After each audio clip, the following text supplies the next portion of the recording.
Peraturan Komisi Pemilihan Umum atau PKPU tentang tahapan jadwal dan program pemilu 2024 telah resmi diundangkan pada 9 Juni 2022 lalu. PKPU nomor 3 tahun 2022 itu berisikan 7 pasal di dalamnya. Salah satunya, pasal mengatur tentang tahapan pemilu secara rinci, di mana tahapan telah dimulai sejak tanggal 14 Juni 2022 dengan perencanaan program dan anggaran serta penyusunan peraturan pelaksanaan penyelenggaraan pemilu. Ditemui di Gedung Nusantara Komplek Parlemen, anggota Komisi 2 DPR RI Agung Widiantoro mengatakan, KPU sebagai penyelenggara diharapkan bisa memberi ruang yang sama kepada semua partai politik peserta pemilu di dalam tahapan verifikasi faktual. Hal tersebut dimaksudkan agar proses demokrasi dapat berjalan dengan baik dari awal tahapan pemilu dimulai. Kami berharap agar semua pihak bisa menyikapi dengan baik, terutama pihak penyelenggara, tentang bagaimana ketentuan verifikasi faktual, keberadaan partai-partai, persyaratan-persyaratan yang ada, sehingga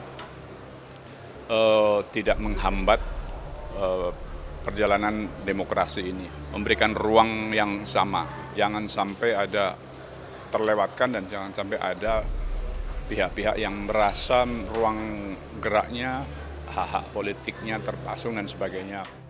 Hingga Selasa 28 Juni 2022, sudah 26 partai politik yang mengajukan permohonan aktivasi akun Sistem Informasi Parpol atau SIPOL KPU RI. Jumlah tersebut terdiri dari 14 parpol peserta pemilu 2019 dan 12 parpol yang belum pernah ikut pemilu. Setelah SIPOL ditutup, data parpol yang sudah masuk akan jadi basis KPU untuk melakukan verifikasi administrasi maupun verifikasi faktual terhadap semua partai politik sebagai calon peserta pemilu 2024. Anggota Komisi 2 DPR RI, Heru Sujatmoko, mengajak seluruh masyarakat sipil untuk ikut serta mengawasi kinerja para pembantu presiden yang dinilai mulai angin-anginan lantaran tahapan pemilu 2024 sudah dimulai.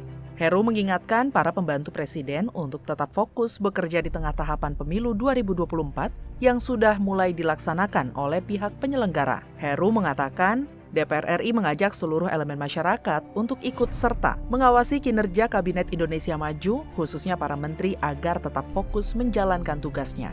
Presiden kalau menekankan seperti itu ya sudah pas lah ya, harus kerja, fokus kerja. Artinya apa? Kalau ada yang tidak fokus, mau ditegur apa enggak kan Presiden.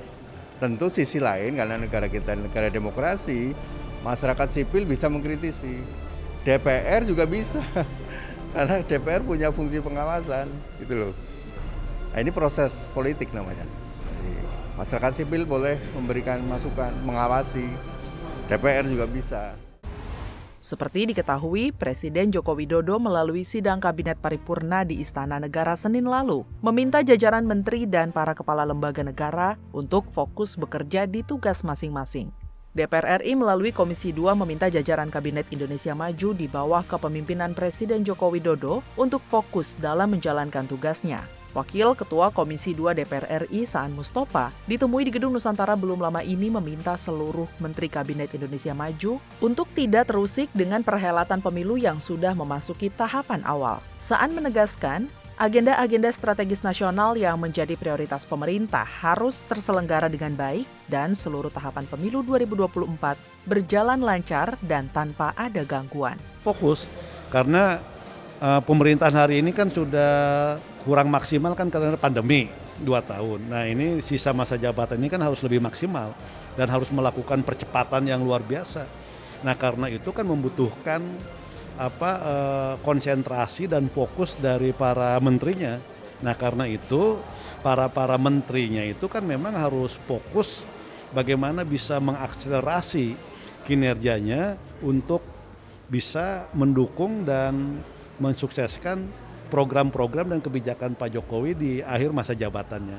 Nah karena itu mereka yang tergoda untuk ikut di 2024, ya kalau memang mereka mau menseriusi di 2024 ya harus meninggalkan pos menterinya.